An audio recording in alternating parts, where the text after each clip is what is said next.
Good morning. It's News from the Roots on Mountain Stream TV. Today is Thursday, January 10th, 2018. 2019. Yeah, it's just like it just keeps on going, doesn't it? Yeah. And I have a guest this morning, Daniel Barber, who is a longtime activist and friend of mine. We've worked together on several campaigns in the past, and we're going to have a conversation this morning about some of the work we've done, and individually and together, and maybe a little bit about current events as well. I just want to update our audience on something that's happening here at News from the Roots. You know, we were, for the first year of our operation in Mountain Stream TV, holding News from the Roots. We were having this program at 9 a.m. every morning, every weekday morning, Monday through Friday, until we got a notification from YouTube that they were blocking us from live streaming because we were violating community guidelines that they had just put out. And apparently this was in response to the whole fake news thing and the Russian scandal. Not only YouTube was doing this, but Facebook. They were developing community guidelines in which to operate under to prevent fake news from getting on. So they informed us through an email, or they didn't even inform us through an email. One day we tried live streaming and realized it was blocked, and we went to our page, our YouTube page, and there was a notification that we'd been blocked because we were violating the new community guidelines. And they sent us a link to the community guidelines. We went there, I went there, and I read it over 3 times and could not for the life of me figure out how we were violating these community guidelines. I read it over again and over again, looking for ways in which, you know, we're not showing child pornography, you know, we're not doing any of the things that you would think would trigger such a block. And there was no one to appeal to. I mean, there is an appeal process, but there's no phone number you can call and ask them how specifically we're violating the community guidelines. So strange. And they send you a link to the community guidelines again, and you look at it, and then you go through this appeal process. They tell you that you can appeal once. They only allow you to appeal once. So I went through the appeal process, and it was rejected. Without explanation? Without explanation. The explanation was that we were violating the community guidelines with a link to the community guidelines again. So again, I went there, looked through it thoroughly, and then I wrote them a long message telling them the process, you know, that I think they're making a mistake, that we haven't violated any community guidelines. No response, and no way to contact anybody to ask about it. So as a result, YouTube is still allowing us to post YouTube videos, but we're blocked from live streaming. It's so disconcerting. It really is disconcerting, and the only thing I can think of is that they don't approve of our political perspective. You know, basically, you know, we do a lot of work to end corporate personhood, and we're working against the fossil fuel industry. These are powerful interests, but if that's it or if that's not it, we really don't know, because there doesn't seem to be any way to find out. And we're powerless, essentially, to do anything about it other than use a different service than YouTube. And we have talked about doing that. We've talked about having our own server and doing the same thing that YouTube is doing, essentially. But right now, that expense is prohibitive, and we likely don't even have the bandwidth necessary to do that here in Jackson County. Because potentially thousands of people, even if that's not happening right now, thousands of people could be watching it at one time, and YouTube has the capacity to handle that. We don't. Right. So and to bring in such capacity would be appropriate. At this point in our evolution as an online television station, we don't have the capacity to do that, financial capacity. So that's kind of where we're at right now. So we will continue broadcasting with recorded YouTube documentaries and interviews, and it'll be a little bit more sporadic than it's been in the past until we resolve this. Wow, what another hurdle to get to deal with. Right. Wow. I think it's hard for me not to believe that this is not an extension of the end of internet neutrality. That was a green light for a major change to the way the internet operates. Where before the internet was the Wild West in a sense. You could do just about anything on the internet, and it was true freedom of speech in a completely open field and open environment, and it's becoming less and less so. It's more controlled by corporate entities that have gained control over the internet and over our government policies that govern the internet. So that's kind of what's going on here. That's powerful. One of the things that I'm sorry, go ahead. No. I'm just sort of feeling into the challenge of communications. I've done a lot of things in my life over the course of my various circuitous careers, and one of them was to look at macro socio-political stuff globally, and communication is such a powerful leverage point in the whole process of why things happen and how money flows and how power flows, and access to communication channels is core to democracy, trying to shift things and creating an environment for democracy, right? Yeah. No, that's absolutely true. If you control the methods of communication in this country, you control a lot of power. Everything. Essentially, and that's why very often when there's a coup in a country, one of the first things they do is take over the radio station, television stations. Right. Yeah.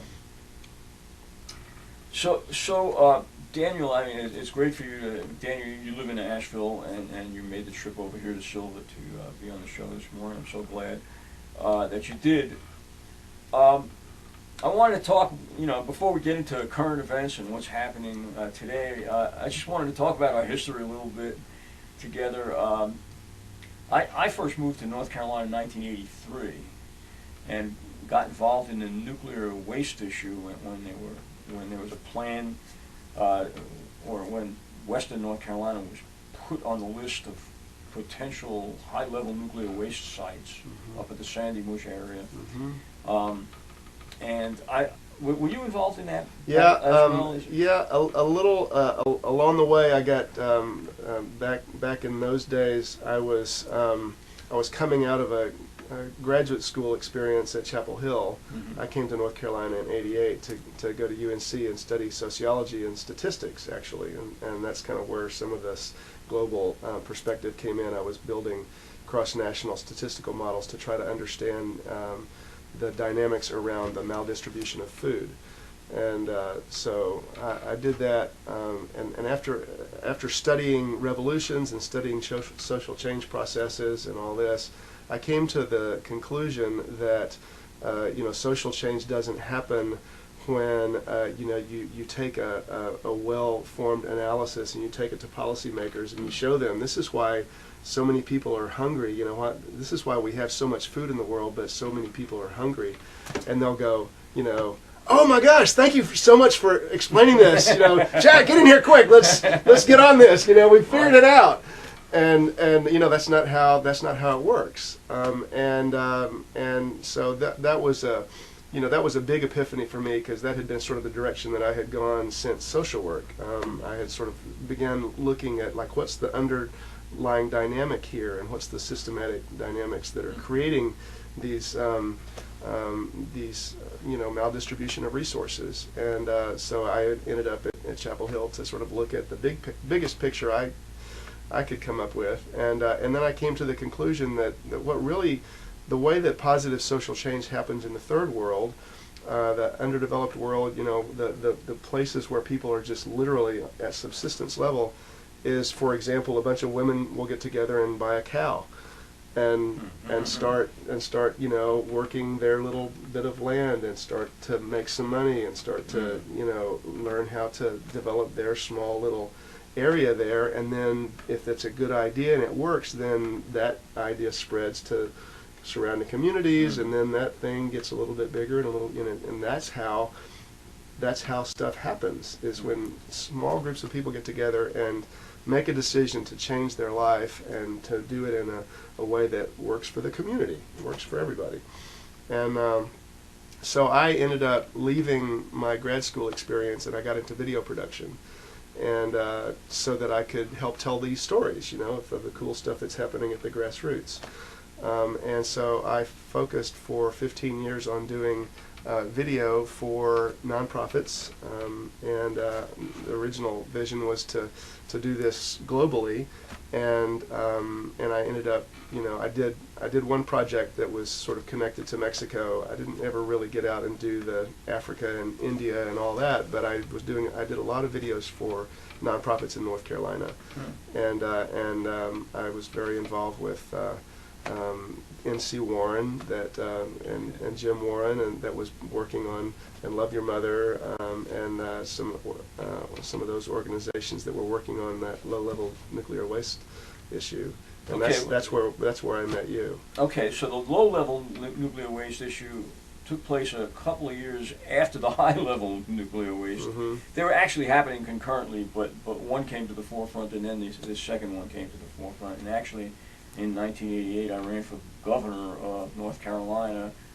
Not that I felt I had any chance to win, but the purpose of which was to bring that into the public dialogue. They were kind of, the government was keeping it at a very low profile. The fact that North Carolina had been named as the host state of the Southeast Low-Level Radioactive Compact, which people didn't understand would have created the largest nuclear waste dump in the world at that time, in North Carolina.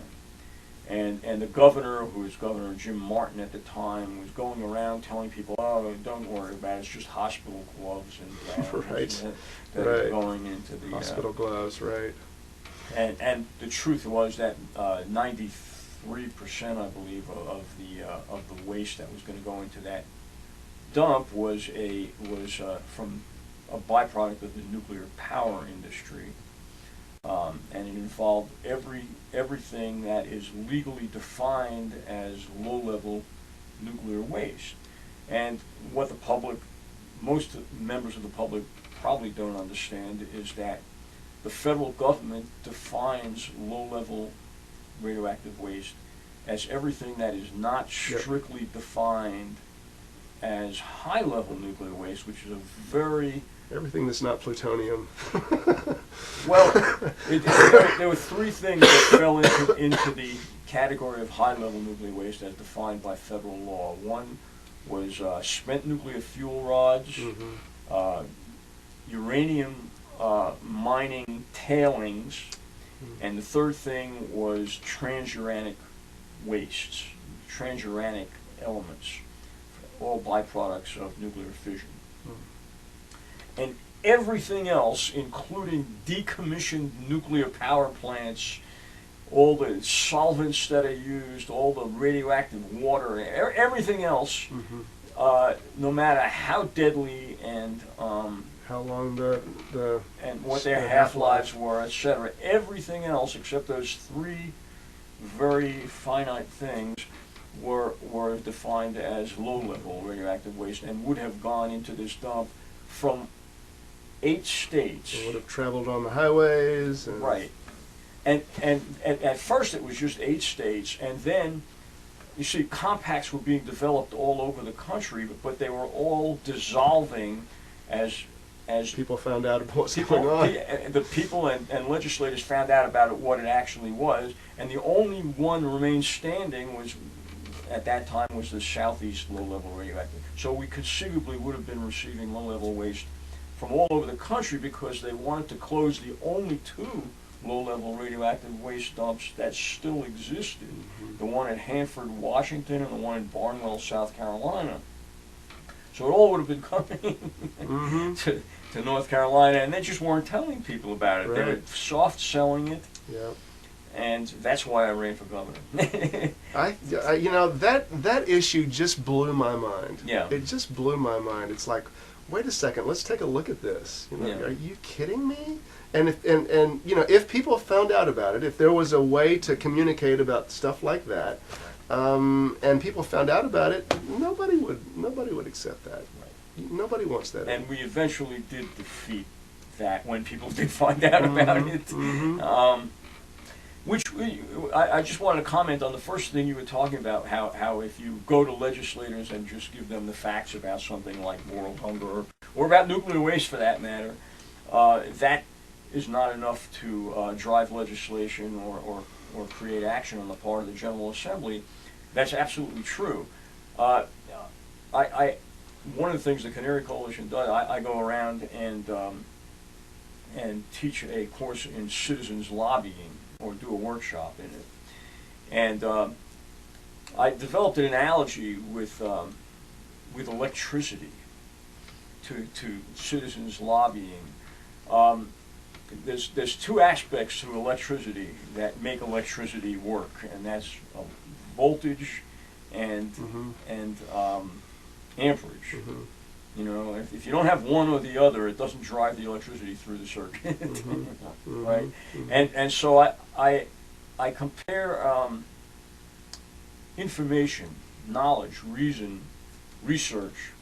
That's the amperage, what you were describing. You know, that you bring to a legislator saying, look, there's, you know, 10 million people or 100 million people that are dying of starvation in the world. You know, this is what we can do about it. You know, well, that's very interesting, but the politician is going to say, "What's in it for me? Right. Why should I do anything about it?" Right. You know, and the voltage is public support or money.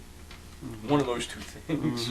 Something that translates into me getting reelected. Something that drives interest in legislators and politicians acting. That's what drives it. You have to have both. You have to have the reason for doing it, and you have to show public support, massive public support, that translates into a political reason for them acting. Yep. I think that's a really great analogy. I love the visualization of that, because there's the information, in energy in things, and then there's the power that can drive that information. That's right. And that's a really good analogy. Yeah, I think it is. It's a good analogy. It describes the political process to a T, and I've seen that dynamic in action. You know, when we passed the Clean Smokestacks Act in North Carolina, the first time we went there, there were 3 of us who actually introduced the legislation to the General Assembly. Brownie Newman, a man named Brian Coles, who was working with an organization called the Sabbath Project, and myself. We drove down to Raleigh to introduce this legislation to Martin Nesbitt and Steve Metcalf in the Senate. Nesbitt in the House, Metcalf in the Senate. Now, there were many other organizations that helped develop that legislation. I'm not trying to take all the credit for that or anything. There was a vast network of environmental organizations, at least 12 very strong grassroots organizing organizations that were involved in that. But the three of us, being from the West, where we had the most likely legislators to introduce it, were given the assignment of actually introducing that, and we did. We went That's down cool. there, and the first day that we were there, we were met with laughter, even by the most progressive, environmentally conscious legislators in both houses. And the message was, you'll never get this passed. Pipe dream. Pipe dream, Duke Energy will oppose it, and that's the end of it, because if Duke Energy opposes legislation, it doesn't go anywhere in the state. Mm-hmm. That was the message we got. A year later, in 2000, that was 2001. In 2002, it passed almost unanimously Wow. in both houses. I forgot about that. That's really great. And the reason, what we did, environmental defense, let's give them credit. Michael Shore and Environmental Defense drew up a white paper in 2001 that we submitted to the state legislature explaining this is what we want to see in legislation. And so all this information, very powerful information, was in that white paper about how many people die from air pollution every year in North Carolina and nationwide, and backed up statistically by EPA reports, by a mountain of information. Mm-hmm. So that was the information, as you were talking about. We brought it in there, and we were laughed at. Mm-hmm. We're not going to take Right. on Duke Energy. Right. Then we spent the following year going around to talk to editorial boards all over the state. We held seminars, we held rallies, we held press conferences where some friendly state legislators joined us. And we built up a fervor in this state so that it became a political liability for anybody who opposed it. Yeah. And then it passed almost unanimously. Yeah. And we overcame the resistance of Duke Energy. In fact, Duke Energy themselves came on board eventually. Yeah. That story is such a great illustration of one of the things that I have that I learned in my activist life is that idea is, one is like, who do you target? Who's the person? Who's like, and you didn't mention that specifically, other than just the legislature. But that's if you figure that's the leverage point. It's like, if you can move this group, and then how do you, with politicians, how do you turn this into a liability? Like, because if it's just a neutral thing, then they still may not go over. But if it becomes a liability for them not to support it, then that's when you get it. Won. Yeah. At that point. Mm-hmm. Yeah. So they always have pressure from Duke Energy and those, or other special interests that have powerful lobbying teams and have all the money in the world to spend. And that's just on the sea you're on swimming campaign in. contributions, etc. Right. But there's nothing pushing legislators from the other side. Right. They have to feel the pressure from both sides. If they're only feeling from one side, they're going to go that way. Mm-hmm. Yep. And it's for that reason. And one of the things that I did throughout the '90s was I worked on campaign finance reform, and that was another area where we intersected. The fact that there is so much pressure on these people to figure out how they can maintain their seats, which is a legitimate point of view for a politician. I don't hold that against anybody. And they need to figure out how they can make enough money in the current way of communicating to touch enough people so that they can get their message out to the people that they want to get their message out to, their constituents. It's a perfectly understandable position. Given the way the system works. Given the way the system works. It's right. It costs money to put these ads out there, or it costs money to do this thing. And even people like Beto and all these people that have now made it into Congress, they needed a lot of money too. But now we've figured out different ways of like bringing in small donations from all over the place. and that didn't exist until just recently. Obama really did a lot to move the needle on that. And Bernie Sanders moved it the rest of the way. And Bernie, yeah, I mean, a lot of people have started to like, oh yeah, you can actually make a competitive, you can make a competitive race by raising money this way, and that's awesome. Using social media and but so that's still the situation that politicians live in. It's like, oh well, I have to figure out how to bring in that money to be able to, you know, to defend myself against the attack ads that are going to come out 3 days before the election. You know, I need to be able to respond by sending an ad out to this thing that's, you know, my opponent may say that's just not true. And I've got to figure out some way to be able to afford to like survive that onslaught that's going to happen in the last week before the election. And so that's a legitimate concern of theirs.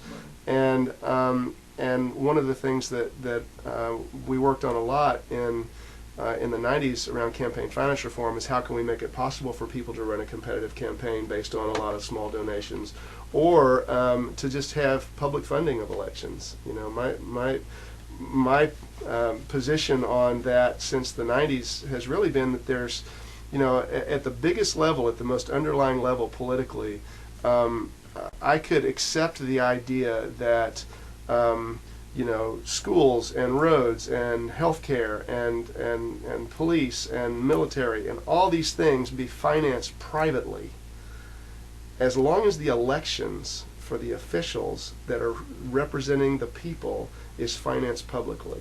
If that's what those people decide to do, then that's what those people decide. That's what we would be deciding to do, because we would be the ones that were making the decision on the merits of who gets elected to office.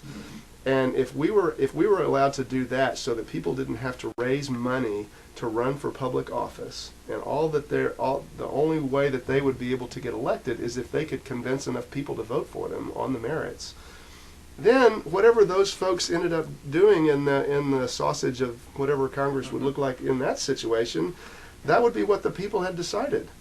And I don't think that they would decide to fund schools privately. I don't think they would decide to fund healthcare privately. I don't think they would decide to fund roads privately. I think to fight wars that are unnecessary. I don't think that would not make any sense whatsoever, because they would all be trying to figure out how they can do the thing that would be best for all of their constituents. Yeah, that would satisfy us, everybody that, you know, who they're depending on for re-election. Yeah, I mean, they would be making the decisions based on the merits of what would lead to the most public good. I believe that that's the vision that the founding fathers had for our country, and when the people who wrote our Constitution. I think that's because the word corporation didn't exist. Well, the word corporation existed, but it was not. It didn't appear in the Constitution of the United States. It didn't say we corporations. It said we the people. You know, and in fact, I think that the American Revolution in many ways was fought against corporate rule, because the East India Tea and Trading Company was the largest corporation in the world at that time.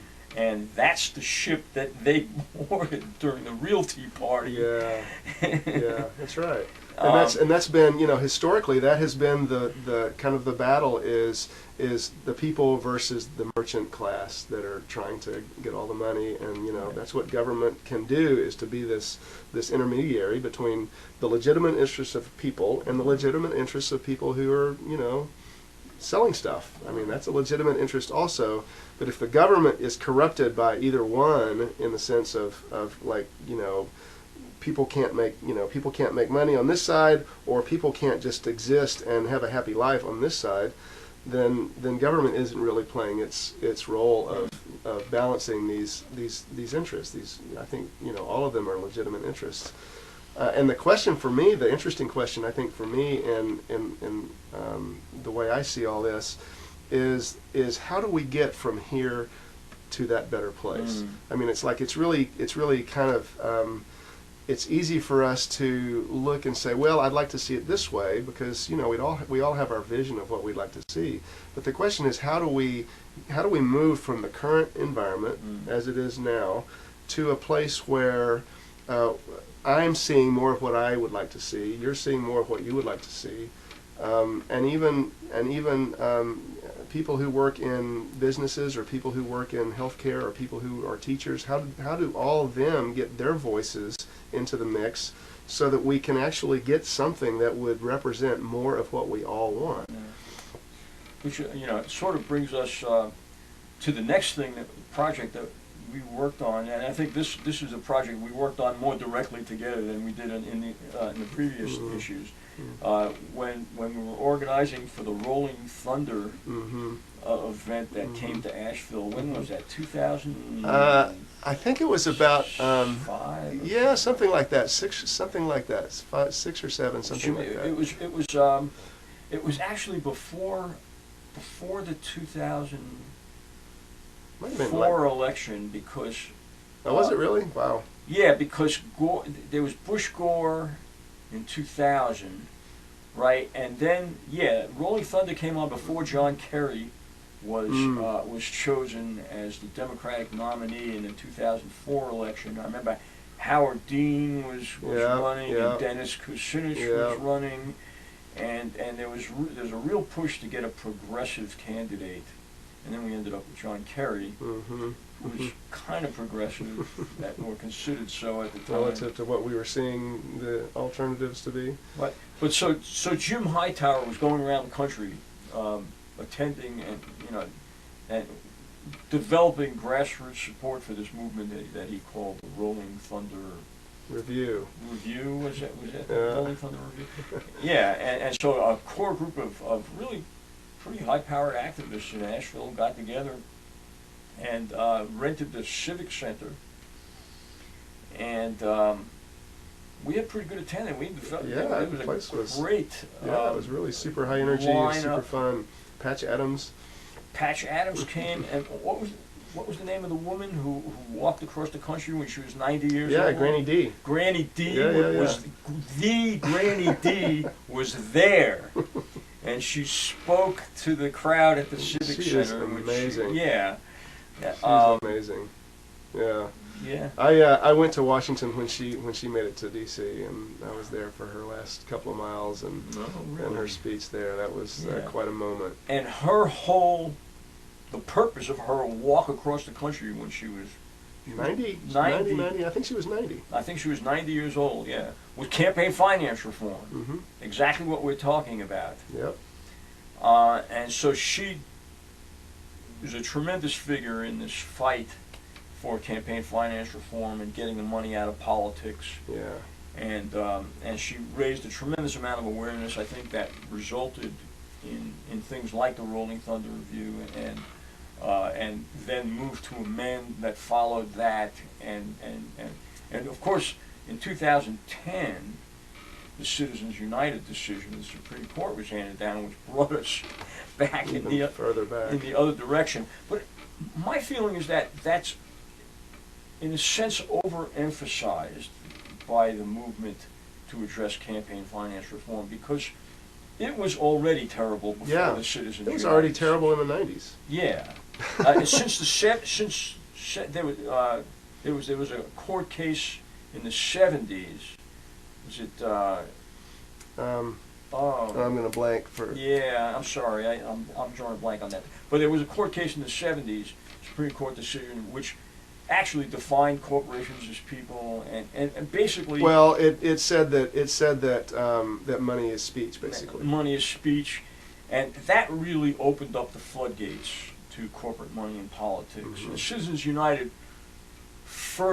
did that further and really knocked us back, because essentially what Citizens United did was it overturned most of the McCain-Feingold Act, which was an attempt to address, a weak attempt I might add, to address the corporate money in politics. Citizens United basically overruled the McCain-Feingold Act, which put some restraints on the spending of corporate money in politics.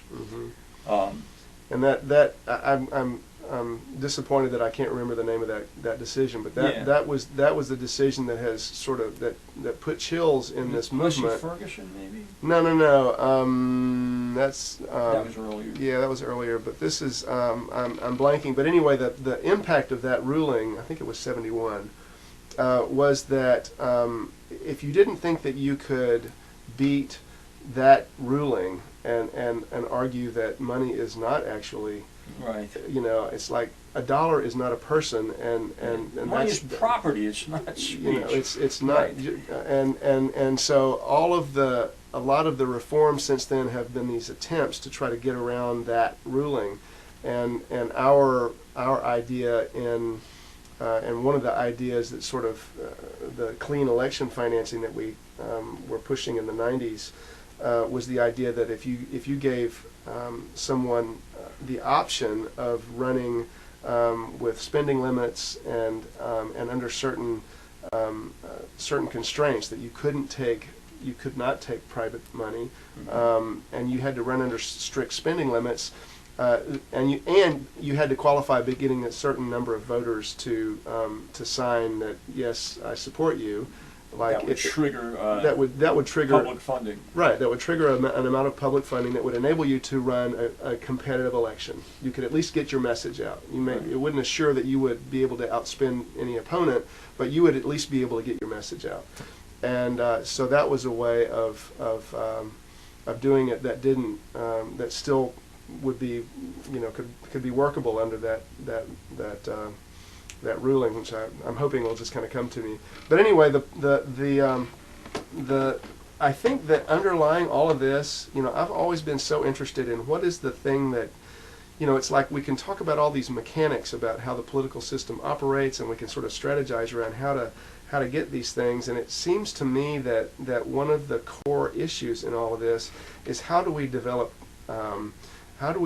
the ability to build coalitions? How do we develop the ability to build relationships, to be able to communicate our desires so that other people may be inspired by them and come on board, and how do we see us as being in the midst of a world that is much larger than the one that we occupy? How do we really step out and appreciate that this is a very diverse world? There are people who see things vastly differently than the way we do. They have vastly different interests. And how do we create a system, or how do we get to that place that we'd like to see? That where there's really true democracy, and money is going to have its power because money has power. But how do we get to the point to where people's voices are heard and considered, and that governments can more effectively kind of mediate between the interests of the people and the interests of money in a way that nobody's left out. Yeah. Nobody's dominant. And nobody's too dominant. Money will have power. There will always be people who have more power than others. But how do we make it so that these people don't just run the whole game? We're facing a situation now where that's one of the possibilities. Is that we've got people. I call it more than a possibility. I call it a reality at this point. Well, that's I don't know. I don't know what reality actually is. I just have my take on it, and so I don't. I sort of reality from my perspective is we have Donald Trump as president. We have the fossil fuel industry having free reign. We have the banks deregulated. That's reality. Yeah. And basically we have unbridled corporate capitalism in which corporate PACs can donate as much as they want without being identified, contributing to political campaigns. And we just have a situation where more women were just elected to Congress than have ever been in the history of the country. We have 2 Native American women who are now in Congress. We have more diversity. The way in which one side of things can make things look. It can inspire a response, and so I think it's fascinating that there is also fluid dynamics. There's a fluid, yeah, right. And I don't know. Actually, one of the reasons that I left academia is because there was a real understandable position that some people in my field of statistics were taking, which was that the kind of statistical model that we were using could actually estimate cause and effect models, causality. And I stepped back a little bit from that because I just don't think that's how the universe works. You know, it's like the what we know about physics at this point is that there's energy and there's matter, and there at the most reductionistic level you can take it, it's just energy and matter that's bouncing back and forth in totally probabilistic ways, and it's like fundamentally, theoretically impossible to predict. It does what it does, and we literally, it's impossible to predict it. And so, but there still is cause and effect, and action and equal and opposite reaction. Yeah, I mean there are principles that we as far as we can tell, we can begin to try to make sense of reality, and we can, you know, like an example I often use is that so far as we know, like if I release the tension on the cup of this, you know, on this handle, it will it'll fall and hit the table. And, you know, I mean, you could do that experiment, I presume, millions and millions of times over thousands and thousands of years, and it may continue to happen every single time.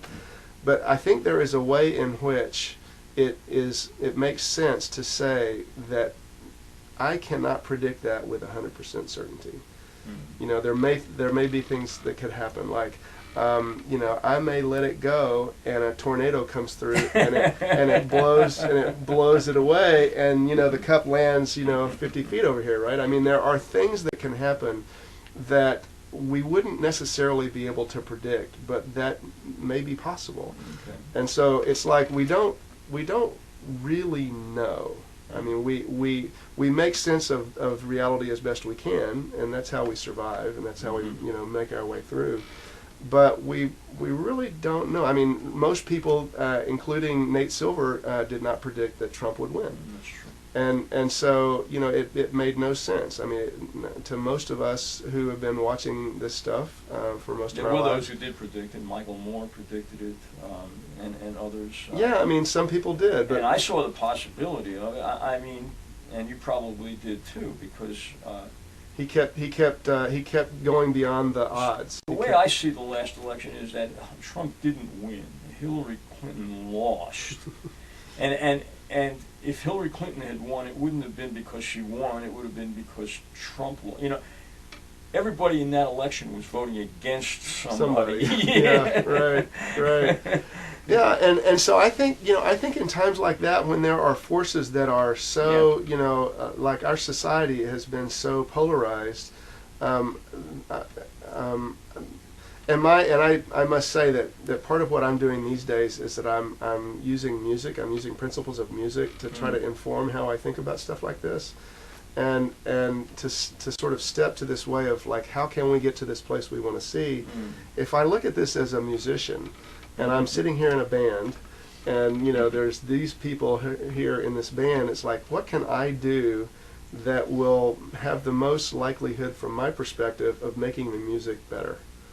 You know, how can I play something that will begin to make the sound that we're making more harmonious, or more, you know, how can we begin to sync up rhythmically, or how can we start to play on more of a same page so that the music that we're making sounds better. I like that. You know, yes. And it's a fascinating way to look at it, because from that standpoint, I start looking at, for example, my relationships with some of the people in my family who we've never agreed politically, and so how do I begin to how do I come to the table in a way that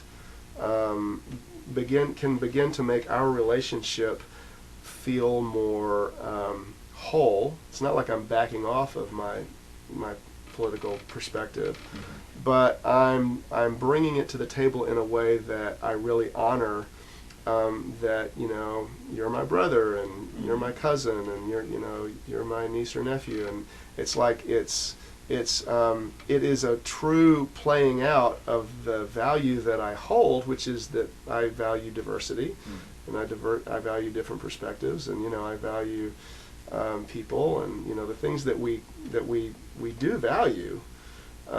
then to make that in such so that maybe not maybe not today, or maybe not next month, or maybe not before the next election, but maybe over the course of time, we will be able to hear each other better, you know, and be able to respect each other's perspective a little bit better. And I think one of my theories about that is that I think that somebody like Trump depends on us not being able to do that. Oh yeah, he's purposely trying to divide us so that Yeah. we can't play in harmony. Yeah, yeah, and so, you know, it's like I think if we can learn to do that and learn to have conversations, the respectful conversations with people that we disagree with, then that not only helps us maybe deal with the whole you know, Trump situation, but it can also help us to learn how to deal with other kinds of ways that diversity is you know, is present in our society. It's a bigger picture than just Trump, you know. Oh, absolutely, yeah. As who was it that was it AOC, Alexandria Ocasio-Cortez said that Trump is a symptom of the problem. He's not the disease. Yeah. And I think she's absolutely right. He's a natural extension of slavery, of Christopher Columbus, control. pushing a whole, you know, culture of people over to across the country. I mean, it's like we are founded in that kind of domination. That's our birth. That's how this whole country started. Is in white supremacy. Is in white supremacy. That's right. Yeah, male dominance, white supremacy, and that is what he represents. Is a continuation of that paradigm and a resistance to a shift to a different paradigm. It's who we are, and it's who we've always been. And so part of the challenge for me as a white man is to learn how to, I mean, for a lot of my life, I was learning about, you know, all the domination and the impact, you know, just bringing cheap labor over from other continents and driving Native Americans off of their land, and, you know, just learning about all that injustice right from the start, and slaughtering them and bringing in blankets with diseases and killing massive numbers of people, and it's like how to be who I am and be a white man in this society in a way that I can bring my gifts. And so for the longest time, it really felt to me like the thing that I could do is to just listen and appreciate that there's another perspective other than the one that I was, you know, raised in South Fort Worth, and to appreciate that other people have different life experiences and that they're legitimate, and you know, that it maybe is my job as a white man to just shut up and listen and you know, allow other people's voices to come forward. And so that's the first part, and I'll finish up real quick. Is that it's come to the point now to where it feels like, and I think one of the things that did to me is that it made me passive. I mean, it made me completely like powerless to step forward and express my perspective, because it was like, well, who are you, white guy, to express your? We've been listening to you for the last several hundred years, and it doesn't seem to work out too well. And so and I internalized that, and now I feel like, well, part of my message maybe as a white man now is to express the love that I am, and to express the respect and honor that I want to nurture in the world, and stand for a better situation for everybody. And that's all I was going to say in interjecting, is that we can't really just stand down and pretend we don't exist. You know, we do exist, and it's important for us to contribute toward the transformation that has to take place, because we do possess power and privilege in the moment, and it's a question of how we use that privilege. And I think if we use it to address climate change, if we use it to address income and wealth disparity, if we use it to address the many injustices that are taking place in the world today, that's the right way to use it. Mm. Not just to use it for our own selfish, the continuation of our dominance, of the dominance of white men, Mm-hmm. in our society. Mm-hmm. That's the wrong way to use it. Mm-hmm. And so, yeah, and I don't think we'll be doing anybody a favor, but just by shutting up and hoarding our power and privilege. Yeah. No, that's not what That's I. not what I meant about it. I think Yeah. I agree with it. Yeah. Right. It's a fascinating, to me, it's been a fascinating ride this last 15 or so years. Mm-hmm. I kind of stepped out of well, can I tell you a little story? Do we have a little time for a little story? We have as much time as we want.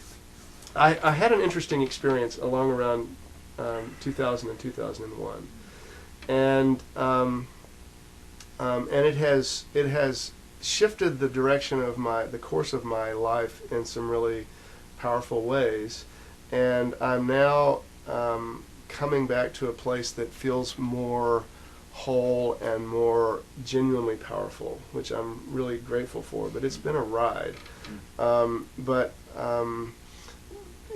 In 2000, my second marriage dissolved, which was devastating, and I went into a pretty deep slide there that lasted for a good long time. And in the wake of that separation, I went to a conference in Halifax, Nova Scotia, and it was called Authentic Leadership.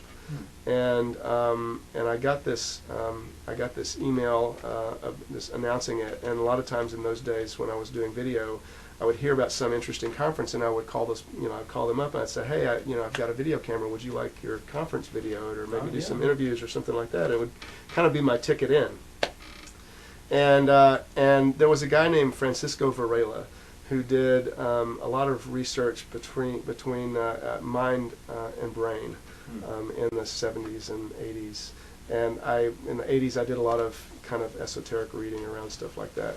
And he was going to be there, and I thought I would love to see him. And I had gone to a conference a couple of years before in California to see him, and he had been sick, and he wasn't able to attend that conference, which was really super disappointing. But I met some other people there that was cool, and it was a good experience. But here was another chance to see him, and so I signed up. I called him up, and I got in. And then a couple of weeks before the conference, they said that he had died. I sent out a thing and said he had died. And it was like, and so I looked at the other people that were going to be at this thing.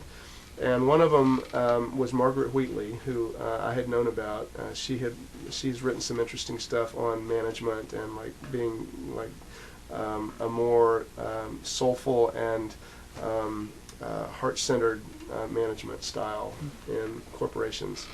And so I liked her stuff already. I had read some of her stuff. And so I hooked up with her module at this conference. And there were 300 people at the conference, and they had these several different modules. It was brilliantly organized.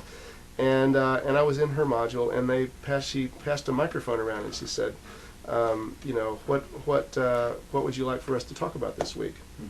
Well, in this room were all these, Margaret's was somebody that I knew and liked, but all the other presenters at this thing were, corporate management consultants and corporate managers and execs and all this stuff. And I'd been an activist for all my life as a social worker, and I refused to do videos for corporations. I mean, they were it was like this. And I really didn't know how I was going to be at this conference, because I was, I fought for public financing of elections. I think there should be no private money in public elections. And so I was like, how am I going to relate to these people? What's this going to be like? But I was in the wake of this divorce, and I was kind of in question mode and stuff. And so I was like, well, okay, we'll see. So she hands this mic around, and these people start talking. Well, I've got this client, and they've got this boss that's a real jerk, and we're trying to figure, I'd like to look at that some. And somebody else would say something else about some workplace situation.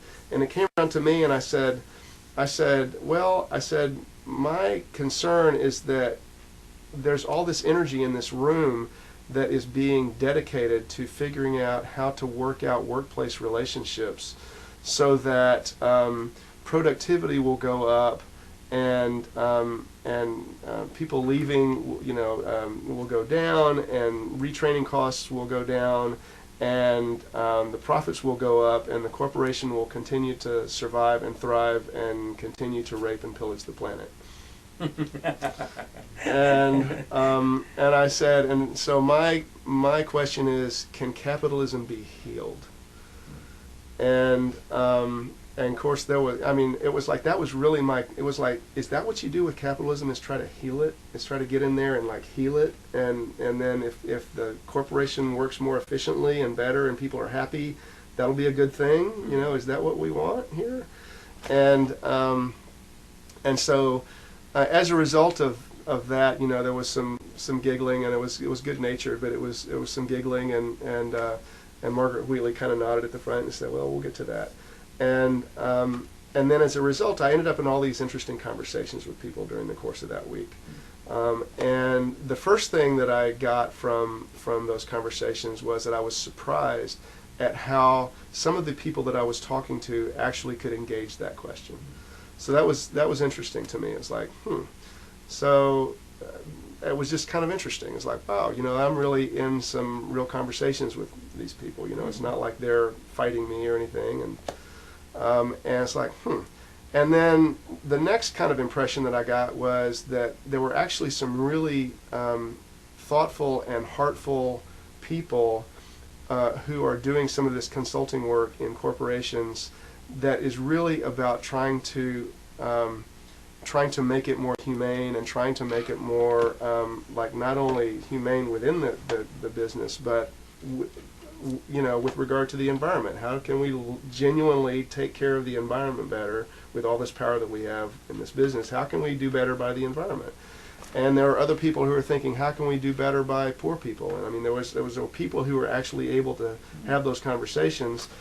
And so I started to think, at least to a degree, that some of these people were really, really good people and capable and heartful, that were doing really good work in the belly of the beast.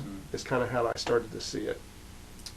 And during this week, this was actually, and this won't go on a whole lot longer, but there's just a little bit more to the story.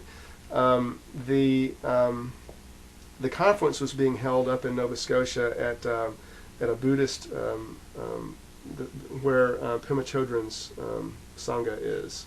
It's a Buddhist Sangha, and they were involved in the creation of this thing. So in the morning we would go in and we would do this meditation for 15 or 20 minutes, and really just sit and be in meditation. And then after that we would go into these little modules that I was describing, and then lunch, and then some sort of a creative process in the afternoon. And then so it was a real well-rounded kind of experience. So I'm in there after a couple of days, and I've had all these fascinating conversations with people, and I'm in there in Buddhist meditation. And so you're sitting there, and the whole idea is that you're just sitting there and you're just noticing your thoughts, and you're just noticing that those are your thoughts. Those are just your thoughts, and those are your thoughts. There's another thought, and then just go back to the count, and then just be present. And I'm in the middle of this meditation, and I'm sitting there, and all of a sudden it just kind of hit me. It's like, oh shit! Can I say that on this? You can say anything. I was like, oh, I am so screwed. It's like, these thoughts that I'm having, and all of this philosophy and all of this knowledge that I have, it's just my thoughts, and it's just, they're just my thoughts. And then this person in front of me has a bunch of thoughts running through their head, and this person over here, it's like, yeah, but, and I started to get into this internal battle with myself. It's like, yeah, but I went to grad school, and I was a social worker, and I went to grad school, and I studied global political stuff. I know this stuff, and that person didn't do this. But then it was like the next thought is, yeah, but they had their experiences, and they had their education, and they had their, whatever they've got going on, and that's just their thoughts, but they've got them. And that person over there, and it's like, well, okay, well, even if I could convince myself, or even if it's somehow cosmically true that my thoughts are actually the right ones and those are the wrong ones, how am I going to get the ones that are in here into those heads? And then it became this war, like I'm trying to like implant my thoughts into somebody else's heads, and it just ran into this chasm of kind of a dead end ultimately. And I was like, oh shit, I am so screwed. And so I went into the module after that, and I asked for the mic, and I said, well, at the beginning of the week, my question was, can capitalism be healed? And I said, now my question is, can I be healed? And it led me in this direction ever since of a level of like my own growth that has been really deeply profound in so many different kinds of ways. You know, I feel like I feel more at home with myself. I still have all of the ability to, you know, do the things that I could do. Well, I don't have all the abilities. I've kind of lost some, but I have the ability to be, I think, a more maybe even effective agent of genuine positive change in the world, in part because I feel like I am embodying my values of peace and harmony and justice and respect and love and you know, genuine honoring of other people's opinions better than I did before. And it seems to me that is a really good way. I can't say that it's the best way, but it feels like that may be a really good way to actually move us more gracefully in the direction of the vision of the world that I would like to see. That's an amazing story. And it triggers so many thoughts on my mind, the thoughts that are going on in my mind. But one of the thoughts that arouses from that is the way we label things and define things. You know, for instance, the word capitalism. The word capitalism triggers a whole genre of thoughts in people's minds, and it's different in everybody's mind who sees it. You know, some people identify capitalism with freedom and America. You know, I don't.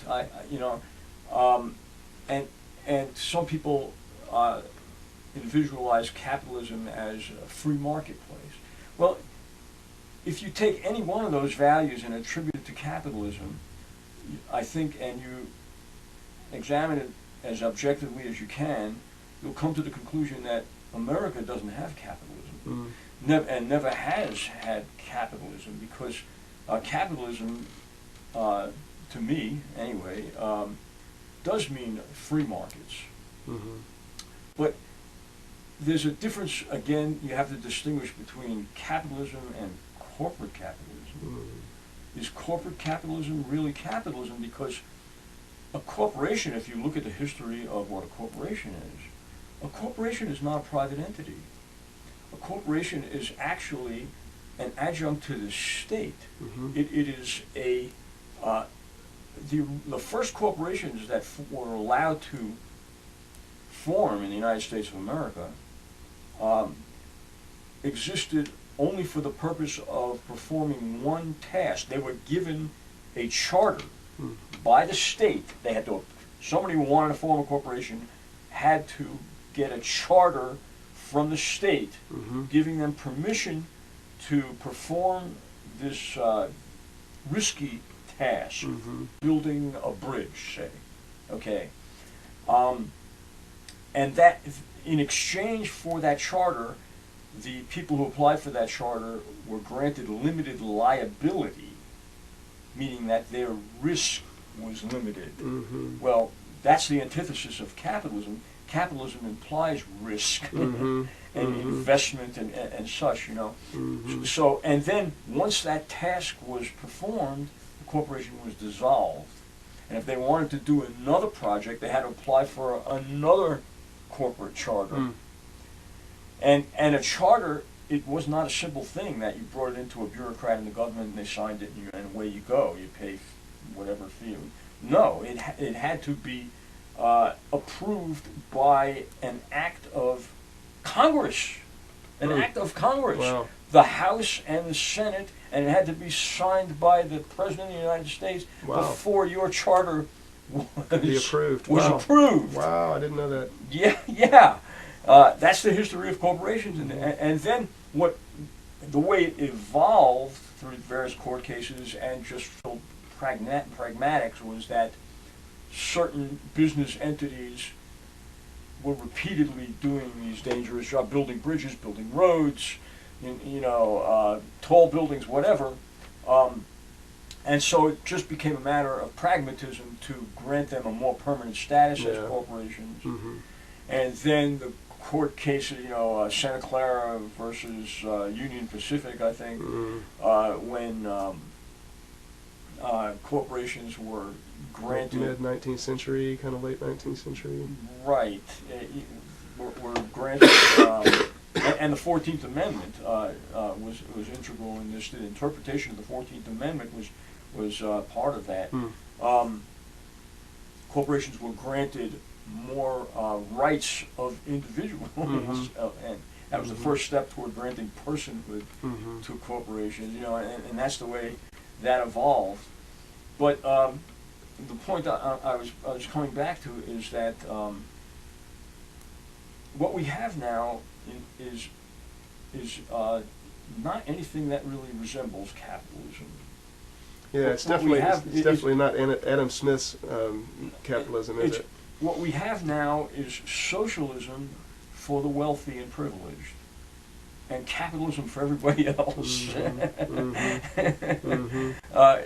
Where if General Motors is about to go out, we got to bail them out because Too big to fail. so many people depend on it, or the banks. We have to maintain a balanced budget, but oh my God, the banks have overextended themselves. We have to create $700 billion to give to the banks, that are supposed to be corporate capitalist entities that are taking risks with their investment and everything.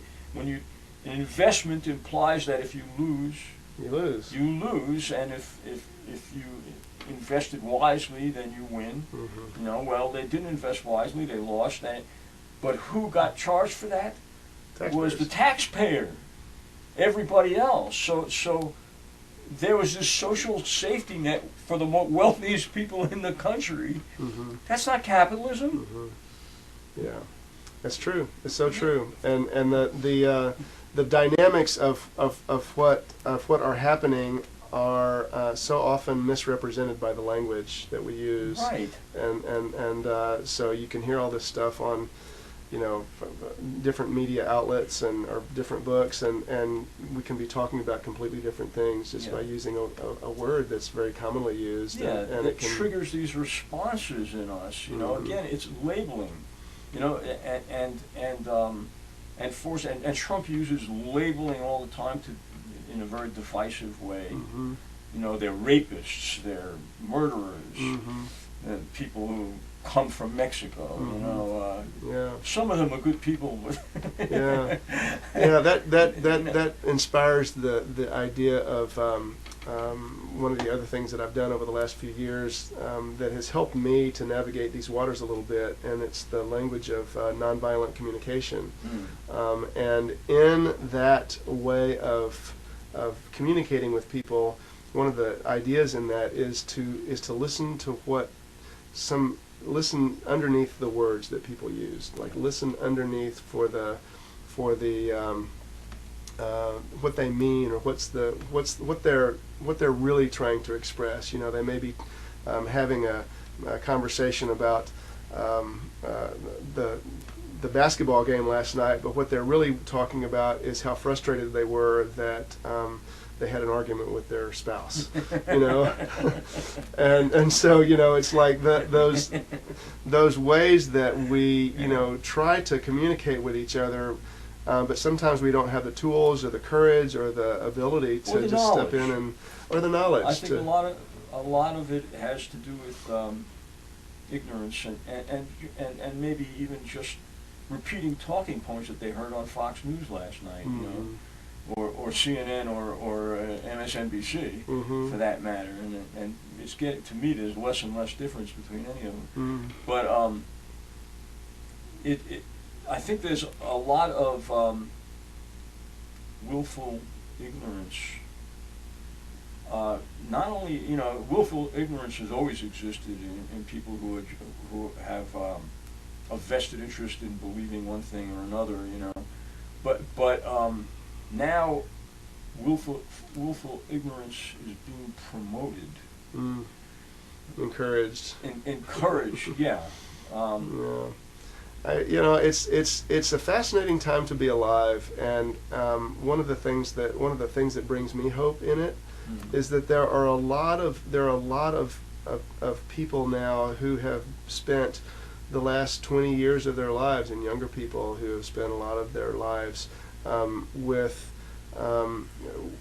other ways of seeing things than, you know, you and I grew up with, that make it more possible for you know, the whole homosexuality debate to be it's just not an issue. It's like there's a whole generation of people for whom, you know, sexual preference is just not an issue, and for whom, you know, racial diversity is just not an issue, and that's pretty big in the course of the arc of justice, you know, so one of the things for me to realize is that I have often been and still can be a very impatient person, and when the society doesn't respond as quickly as I would like to see it respond, that can be really hard. It's fascinating to see that in the big scope of things, you know, change is happening. A lot of stuff is happening, and that I guess it's also helpful for me to realize that that there is a lot of nastiness in the world, and there's also a lot of beauty, and like learning how to navigate so that I can see them both. You know, that I don't get lost in the beauty so much that I kind of forget about the stuff that's happening to real people, right? Yeah. And not to get so lost in what's happening to people over here that I lose sight of the beauty. Because the beauty for me is what helps me to stay healthy, and to stay in a state that I think maybe helps me to bring more heart and bring more fullness and strength and power to people who need my support, and I can maybe actually bring them some beauty if I'm helping to feed myself with it. There's something I see happening, though, is that, you know, I similarly am impatient, you know. You know, it really bothers me to see steps backwards, you know, like I thought we had solved segregation, you know, and now here's a whole effort by white supremacists to bring back segregation by finding loopholes in laws and creating loopholes in laws, you know. But what I see, there's a dynamic happening right now which makes it important for us to remain impatient, and that is climate change and population growth in the world. If we do not address those core issues, then we are dooming ourselves and future generations, our children and grandchildren, to a planet which could very well become uninhabitable. And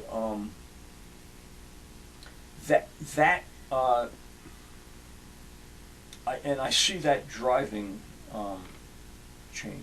I see it driving social with this younger generation in particular, and it gives me hope that they are not going to be patient at all, and they shouldn't and can't be, and neither can we.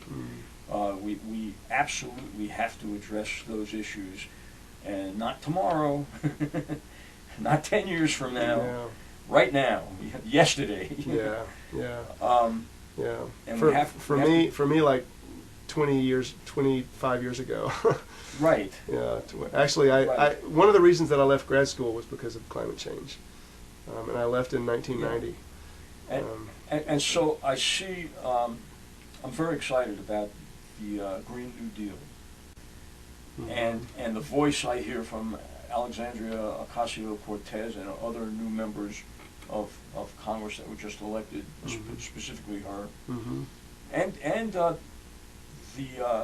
the way that I'm not going to say just Bernie Sanders, but because Bernie Sanders has been around for 40 years, saying the same thing. But what gives me hope is that people are now listening to Bernie Sanders.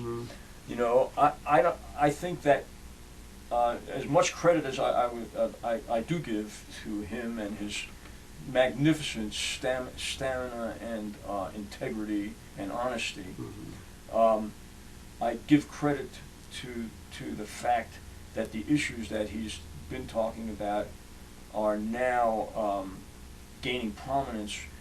What happened in 2016 surprised him as much as it surprised anybody. He kept on saying the same things he's always been saying, but suddenly 30,000 people were coming to listen to him. Yeah. You know, and I think that's, you know, if you read the corporate mainstream news media or watch it, they would like us to believe that, well, he was, you know, that message was just a passing thing that happened in 2016, but no, it's growing in support and in intensity, and sooner or later, even the mainstream media is going to have to acknowledge that. Yeah. But I think Alexandria Ocasio-Cortez is bringing it to a new level. I don't know if you saw her response to Trump's speech the other night. Well, I saw her on Rachel Maddow's show. I have to, you know, I've had a lot of issues with Rachel Maddow recently, but I'll give her credit for bringing on Alexandria Ocasio-Cortez at that moment in time. And she was so eloquent and so passionate in her, she delivered exactly the right message with exactly the right intensity, and she's so savvy and so brilliant, and she did it without a teleprompter, you know, unlike the Trump speech and Pelosi and Schumer, which I thought was a terrible response. I didn't see it. Oh, it was just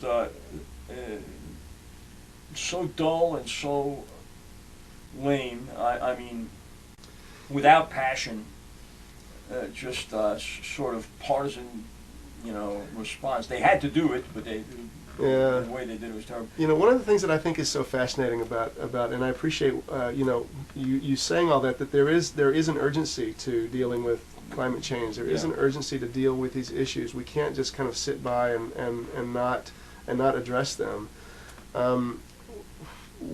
What I continue to ask myself is how can what I do get to that result most quickly? It's like how can what I do somehow affect the public mind effectively enough that the political will shifts in the direction of what I would like to see. I maintain that that's what you're doing right now at this moment. Well, I hope so. I hope so. And that's the reason for Mountain Stream TV. And it's the reason for your work and for my work. I hope so. I mean, I hope that everything that I do becomes, you know, an embodiment of that. Yeah. So thank you. And when I think of like who I'm targeting, I mean, to me, a lot of it becomes who am I targeting in any given moment?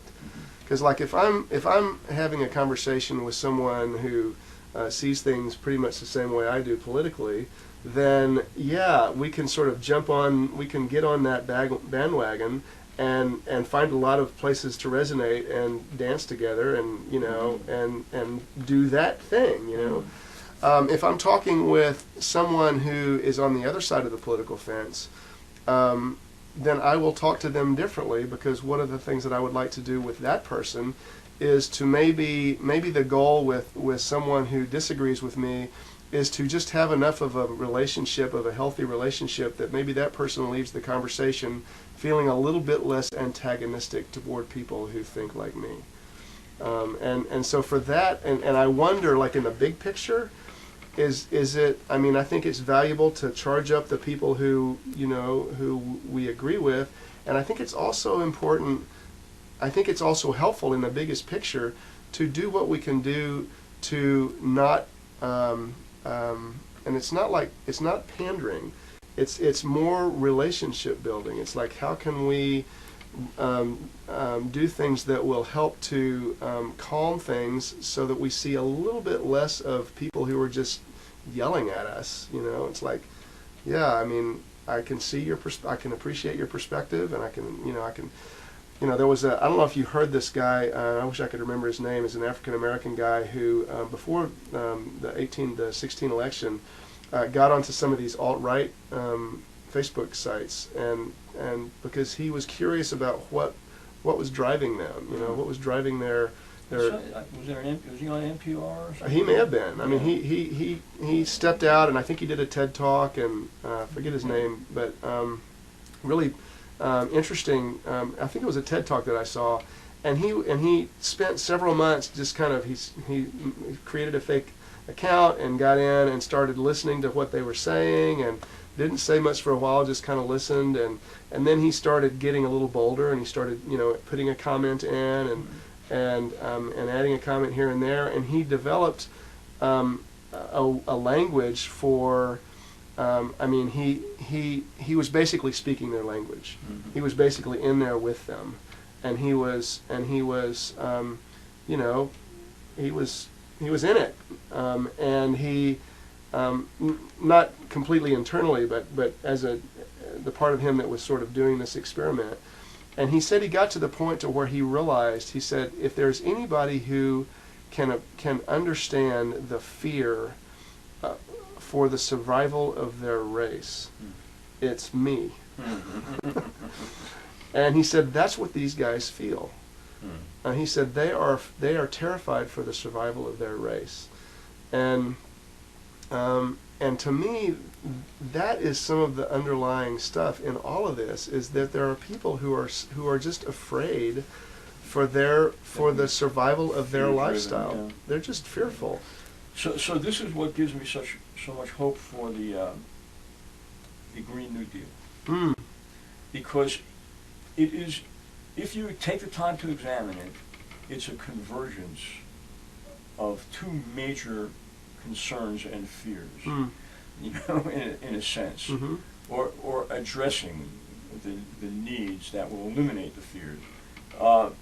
One is the impending destruction of our planet, and the other is the sustenance of our economic needs, you know,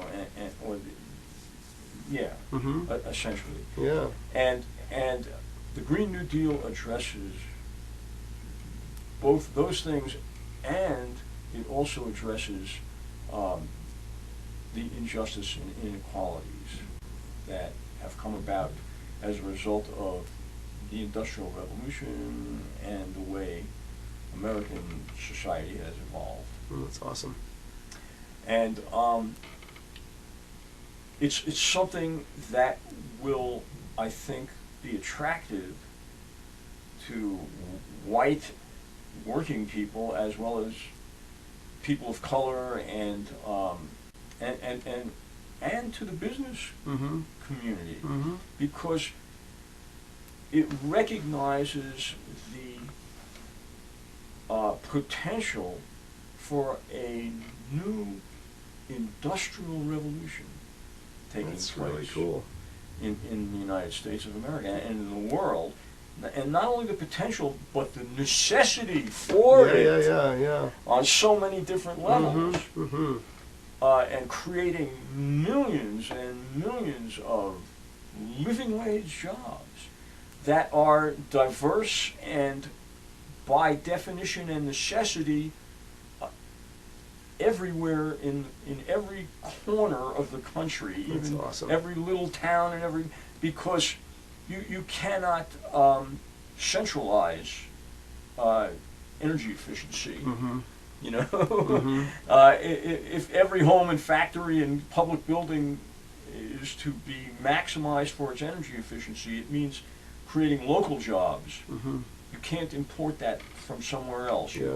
You have to do it right there. Yeah. You know, and or installing rooftop solar energy. Mm-hmm. The same thing. You know, it's got to go on the rooftops. Mm-hmm. Yeah.